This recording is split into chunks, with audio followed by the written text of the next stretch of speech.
जय माँ काली सभी को।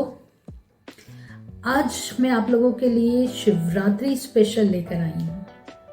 आप सभी जानते हैं शिवरात्रि की पूजा हम करते हैं तो क्यों करते हैं। शिवरात्रि शिव विवाह का दिन होता है। जिस दिन शिव जी और माँ पार्वती का विवाह हुआ था उसे हम शिवरात्रि कहते हैं। उस दिन सिद्ध योग बनता है कि यदि आप 4 पहर की 8 पहर की पूजा करते हैं, शिव जी का ध्यान करते हैं, माँ पार्वती का ध्यान करते हैं और किसी सिद्धि प्राप्ति के लिए करते हैं तो वो ज़रूर मिलती है, उनका आशीर्वाद मिलता है।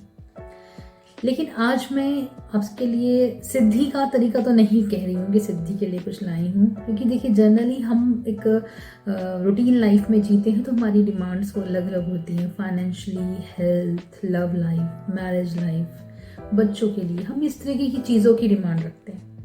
तो आज मैं जो आपके लिए लाई हूँ रेमेडी है उन लोगों के लिए कि जिनका विवाह नहीं हो पा रहा, क्योंकि जिन लोगों का विवाह नहीं हो पा रहा है उनके लिए भी ये योग बहुत ही पावरफुल योग होता है। तो आज मैं आपको बताने वाली हूँ कि जिन लोगों का विवाह नहीं हो पा रहा हो वो यदि शिवरात्रि के दिन में पूरे टाइम, शिवरात्रि वाला दिन सुबह से लेके अगले दिन सुबह 4 बजे तक का मुहूर्त रहता है, उस समय में कभी भी अगर ये रेमेडी कर लेते हैं तो उनको बहुत बेनिफिट होने वाला है। बल्कि ये कहूँगी अगर वो शिद्दत से ये चीज़ करते हैं तो 40 दिन के अंदर अंदर उनका रिश्ता पक्का हो जाएगा। माँ की कृपा रहेगी उन पर, भोले बाबा की कृपा रहेगी और उनका अच्छा सुख संसार शुरू हो जाएगा। तो आइए बताती हूँ कि आपको करना क्या है। यदि किसी लड़की की शादी नहीं हो रही है तो उस लड़की को उस दिन माँ के लिए 3 चीज़ें लेके जानी है। पहली, एक छोटी सी चुंदरी जो माँ पार्वती को उड़ानी है। एक सिंदूर की नई डिब्बी, सूखा सिंदूर लीजिएगा, सूखे सिंदूर की नई डिब्बी और एक नारियल। श्रृंगार का बाकी कोई सामान नहीं, सिर्फ एक नारियल। उस नारियल के ऊपर, नारियल कौन सा लेना है, जटाओं वाला जो नारियल रहता है वो नारियल लेना है। उस नारियल के ऊपर आपको भीगी हुई मेहंदी जो होती है, जो हाथों पे लगाते हैं, चाहे आप कोन को भी यूज़ कर सकते हैं, उस मेहंदी से उस नारियल को पूरा कवर कर दीजिए।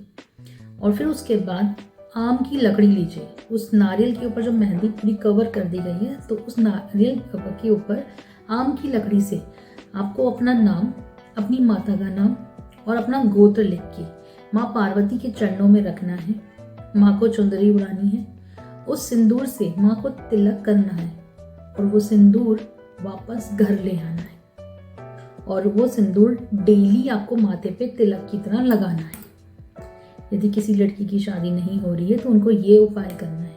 आप देखिएगा माँ को अर्पित हुआ वो सिंदूर जब अपने माथे पे रोज लगाएंगे आपका किस्मत कैसे चमकती है और 40 दिन के अंदर आपका विवाह पक्का हो जाएगा। दूसरी तरफ यदि किसी लड़के की शादी नहीं हो रही है तो उस लड़के को क्या करना है, उनको माँ के लिए क्या लेके जाना है। उनको लेके जाना है हल्दी की एक डब्बी, पिसी हुई हल्दी का पाउडर जो रहता है उसको एक डब्बी में भर के ले जाइए। फ्रेश लीजिएगा, घर में इस्तेमाल हो रहा है वो नहीं लीजिएगा। हल्दी की डब्बी माँ के पास ले जानी है और श्रृंगार का सामान आपको माँ के पास जाना है, पार्वती मैया के पास। शिव जी को जल तो सबने अर्पित करना ही है शिवरात्रि में। माँ पार्वती के चरणों में वो श्रृंगार का सामान अर्पित करना है। एक नारियल लेके जाना है, नारियल पे मोली बांधनी है, जो हम कलावा बांधते हैं हाथ में जिसे मोली कहते हैं, वो मोली बांध के नारियल, जटाओं वाला नारियल अपने माथे से टच करना है और माँ के चरणों में रख देना है और वो हल्दी माँ को अर्पित करनी है। थोड़ी सी हल्दी माँ को अर्पित कीजिए और फिर वो हल्दी अपने घर ले आइए और डेली उस हल्दी का तिलक आपको अप्लाई करना है। बस इतना सा कीजिए, शिद्दत से विश्वास के साथ कीजिएगा।